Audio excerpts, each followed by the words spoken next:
flour, butter, sugar, right? Just basic, like a little cake, a little cookie, right? She agrees. Yeah. This gal agrees. Yeah, a good Italian girl from Long Island. I sympathize. As Italian, I sympathize with that. Just want to let you guys know, we're going to do a Q&A here. Then we're going to take some questions from you. And then, guess what? At the end, to the left where the Barnes & Noble booth is, you can get a copy of Debbie's brand new book that just came out a couple weeks ago, Eternally Electric, The Message in My Music. And you'll get to meet her, too. Yes. Who already has the book here? Wow, there we go. All right. Okay, that's a lot. By the end of the talk, y'all are going to want it, though, if you don't have it. But you were telling me also backstage that you've been doing the audiobook. Yes, I know that there's people who love the old-fashioned holding it in my hands. The audiobook, maybe they can get both. It's two different experiences, really. It totally is, because it's you doing it, which I love it when the author is actually reading their own words. You wrote the book, and you sing in it a little bit, which I think is awesome, and you really get the emotions across in it. Thank you. I mean, in my real life, like anybody who knows me knows, I burst out in a song. I always say life's a musical. Like, just anything can trigger a song at any given minute. So I really wanted the listener to feel like, I am a friend, because I always feel like I've grown up, like we've all grown up together, and there are so many universal experiences that I always have felt we shared, especially, during school days. And then at some point, my life took different turns in the sense that, I was a touring musical artist and still am. But somewhere in the middle, and this is really what I dive into in the book, I once again really went through all the universal challenges. Like, I think you get to a certain point in life, we've all probably been through a lot of the same, that stress, that stressor, those major life events, and I hopefully did not shy away from any of that, because I think it's so important, especially in this day and age, that everybody sees their musical idols, their sports idols, or as human. Like, we all go through all of the same things, and I am so lucky and grateful that I've gotten to forge a path in this artistic landscape that I've always loved. But at the same time, that does not take away from those other things that you go through. And it's all about how you overcome those things. And that's what I really go into a lot in the book. No, I think your book is raw. I mean, you talk about a lot of things. You talk about family dynamics. You talk about the disappointments in the entertainment business and the rejection. You talk about mental health struggles and all of that. Let's start with this. What made you decide that now was the time to come out with this book, Eternally Electric? It's a great question. First of all, the universe always determines timing. So, two other times in my career, I thought, I'm ready to write a book. And I look back at those times now, and I kind of laugh. I thought, my God, well, I wouldn't have had half of the things to talk about that would really resonate now. And I do feel like one of the main reasons for now is because it's not like I'm sitting home with nothing to do. I'm looking back, reminiscing about the good old days, right? I'm living the good old days right now, right? These are the days I'm going to look back on someday and go, oh my God, that was a fun time and a fulfilling time. And because, listen, I never claim to be we're never all out of the woods of any of our issues, right? I'm well aware things can circle back with health, with finances, with any of the things. But I do feel like in a way I've landed somewhere where I can be enjoying myself. And that was not always the case in the last, up until maybe 5 or 6 years ago, I had a brutal decade dealing with Lyme disease, dealing with financial issues, because anyone knows when you go into a health crisis, you go into a financial crisis, which then makes the health crisis worse, which then makes all your personal relationships worse. And so I was in that spiral. I saw a lot of heads nodding. I was in that spiral.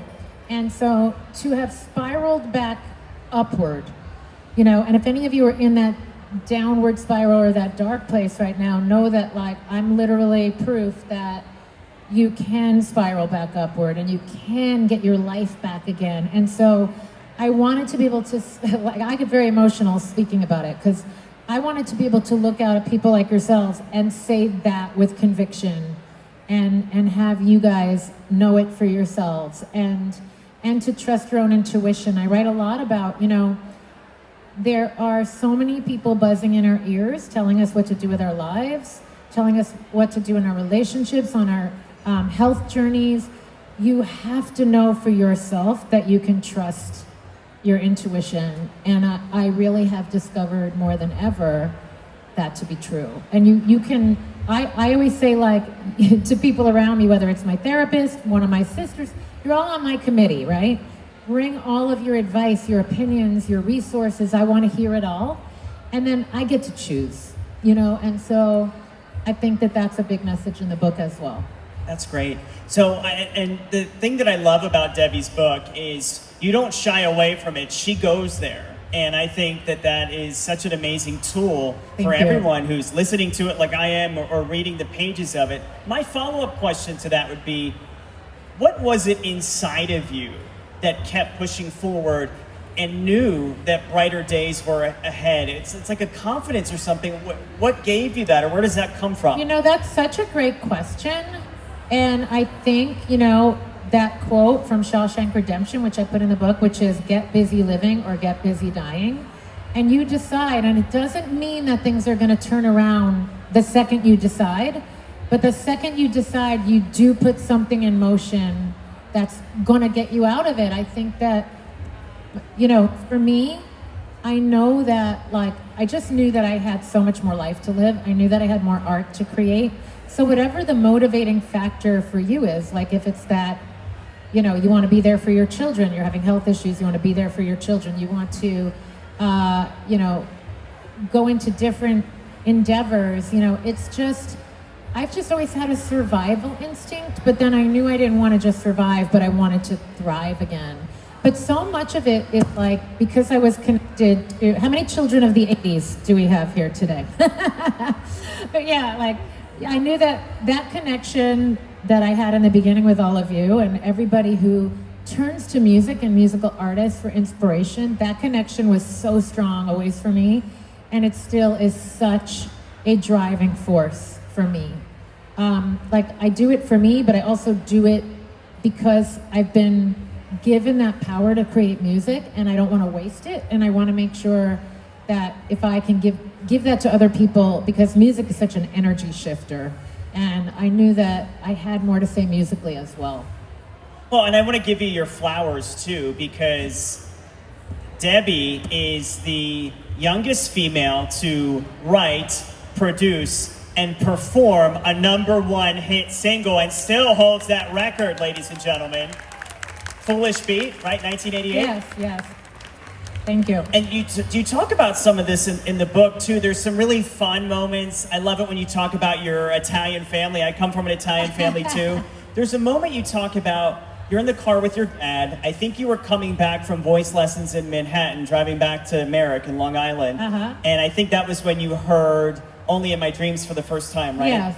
Can you, in your mind, can you transport back to that time and feel all those emotions again? I am right there on the LIE when I go there, with my dad.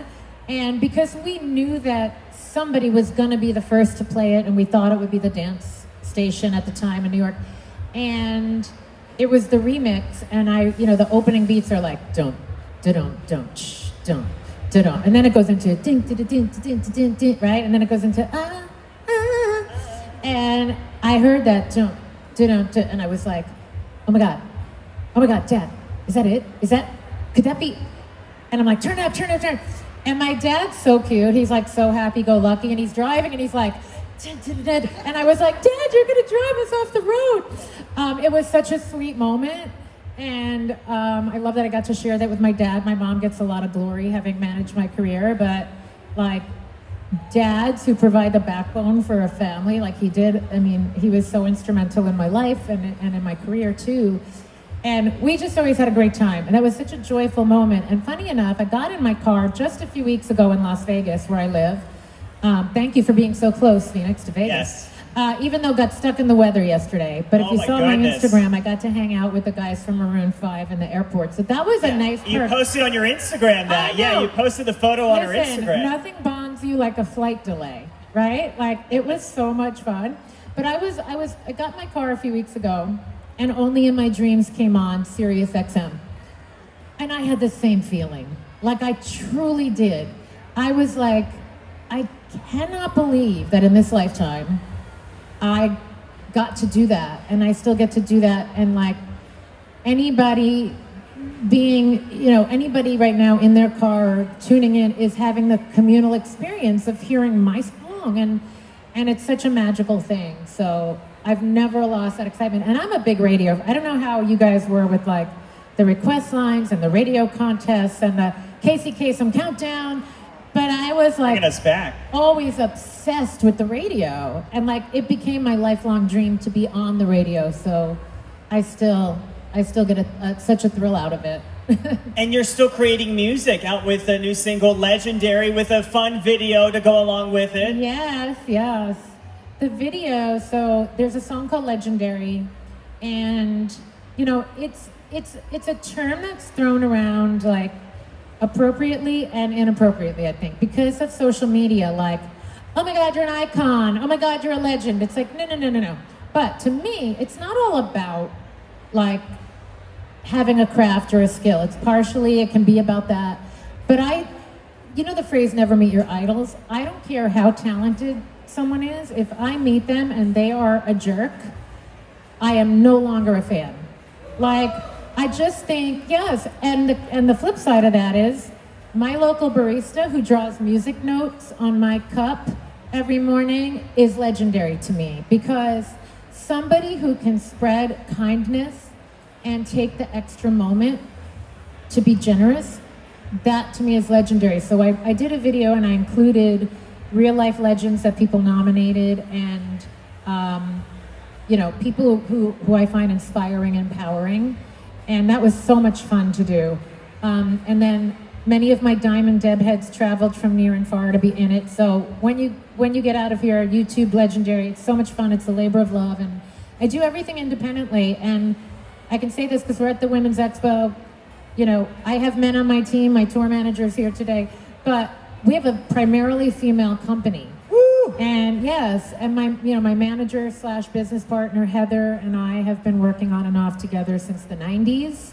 And this latest resurgence for me has been the result of that kind of like female warrior energy. And what I found too is like my attorney, my distributor, I have a lot of females on my team. I have found the women in my business I thought about this just today when I was getting ready. I'm like, very often they were the first people to raise their hand, meaning when we were looking for that distribution deal. My distributor, Missy, who runs one of the biggest distribution companies for independent labels, she didn't wait to see what the next guy was doing. Like, well, let's see if this is cool to sign Debbie right now. Let's see. She was like, I'm in, I'm a fan. My book agent, my editor, my attorney, my business partner. It is a very female-driven company. And I come from the time of the very male-dominated music industry. So it's really fun to be doing this with my girls. Yeah. Now, you mentioned her earlier, but let's talk a little bit about your mom, Diane. Yes. The OG momager, we'll Yes. call her. We know we hear that term all the time today, but you really had a momager who was trailblazing in a lot of ways. Yes. You talk about her in the book, and I just pictured this like fierce Sicilian New York woman who loved hard, who worked hard, who fiercely defended you in so many ways. Do you feel like you channel her now in a lot of ways too? I do. I think in a lot of ways she was a lot tougher than me, actually. And, I think that we were like good cop, bad cop. By the way, she's no longer on the planet, but she's definitely presiding. Right. She's still here. I go into great detail in the book. Anybody who's lost a parent, friends who have lost parents called me after reading the book going like, thanks a lot, had to relive that. But everybody knows what a profound experience it is. But my mom is the reason why we are all here today celebrating my career and this book and all the music.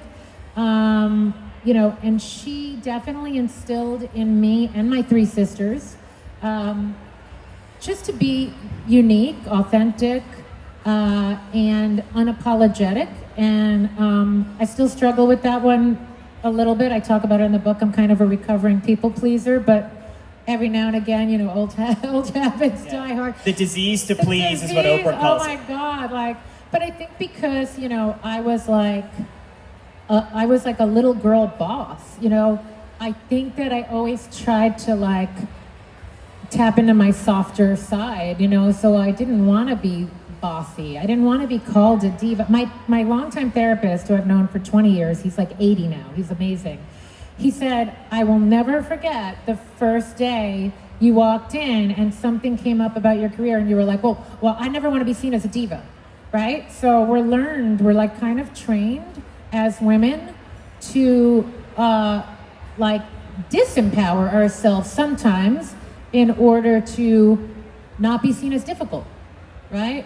I think Taylor Swift talks about it a lot and talks about it beautifully, but you have to sometimes risk not being liked. Like my mom was very clear that she was not in a popularity contest.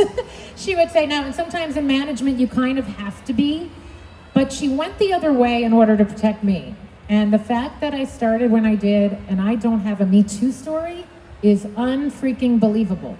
Like she was always like, I will throw my body in front of any man who comes near you, because I was 16, you know, and 16 back then, as you guys know, was like more like 12 than the 22-year-old 16 that is today. So she was really trying to help me preserve my innocence, but she was also really fighting for my creative voice. And in doing so, I feel she really paved the way for a lot of the female creative voices we are hearing now, because it wasn't a thing back then. You could not be young and walk into a label as a female and say, I'm writing my own material. It just wasn't happening. So she fought hard, she did love hard, and she was also a softie underneath it all, like a lot of, you know, tough women out there. She was able to just, you know, have a glass of wine and kick back and have a laugh. Nobody laughed harder.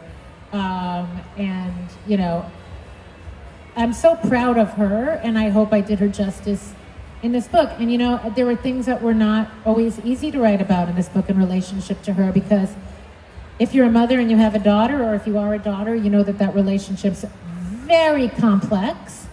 And so there were times where it was tough, you know, and it wasn't pretty. And very, very often mothers and daughters have to take breaks from each other. You know, the apple doesn't fall far from the tree is like a cliche for a reason. And it's like, these two are laughing over there. You know, and so, but she always said to me, you know, be nothing if not honest. You have to be honest. So I hope that my honesty is doing her proud from the great beyond.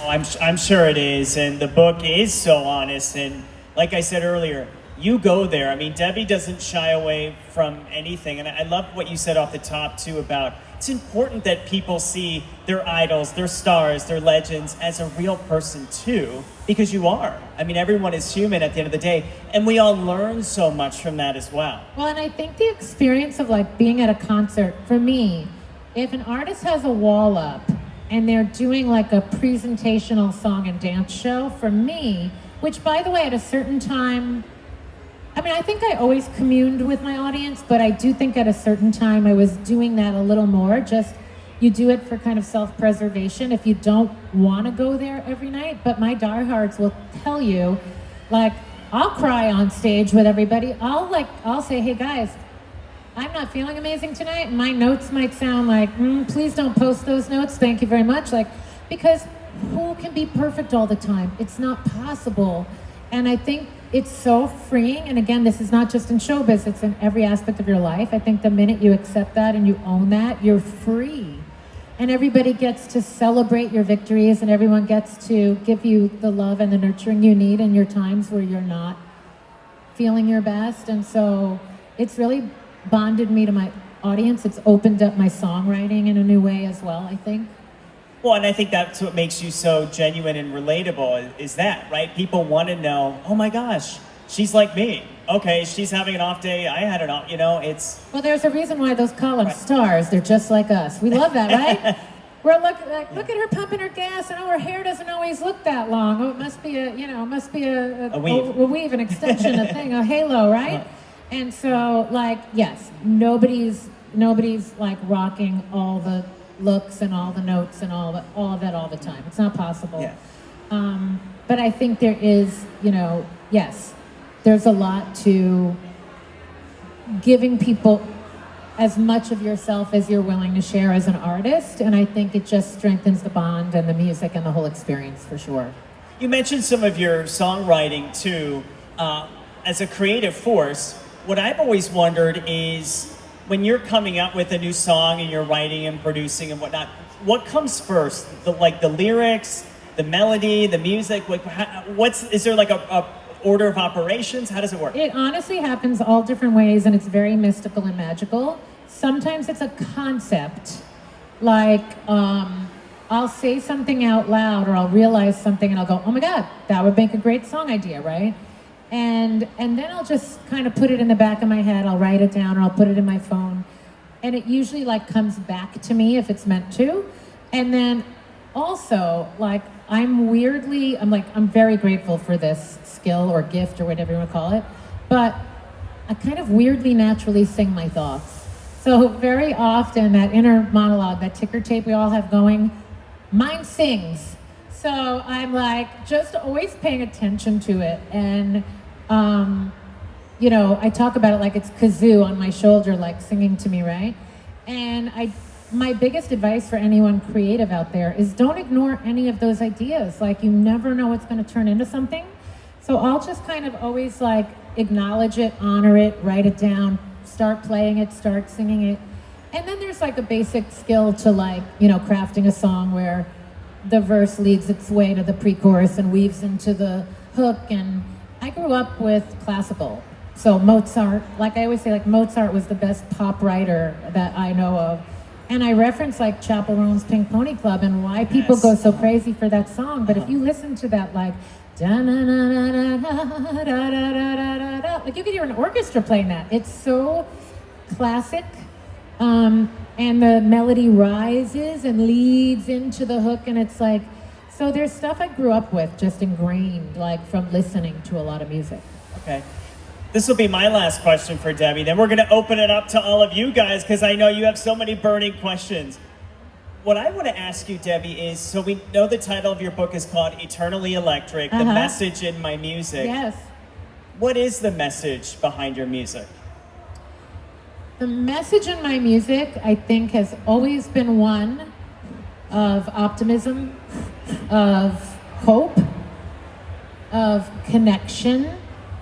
I know that, a lot of people come up to me, and whether it was that it's somebody in my LGBTQIA plus community who might have had a hard time fitting in or being authentic, and especially in like the formative years in high school and Thank you for always being a supporter of the LGBTQ plus community, by the way. Before it was in style. Thank you. Thank you for that. You always have been. Thank you. It's my honor. I mean, it's like, I don't know how people don't use their voice to honor people's journeys, but I've also just felt a kinship and a connection.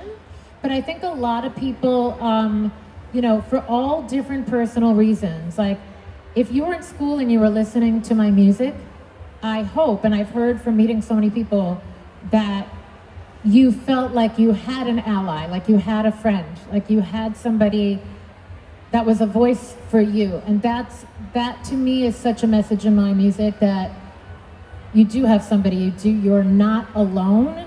And to me, that was the whole purpose in the book and why I loved putting the message in my music, because similarly, again, to share my story in the book is to say to you, oh, you're going through this, I went through this. I'm going through this, you went through this.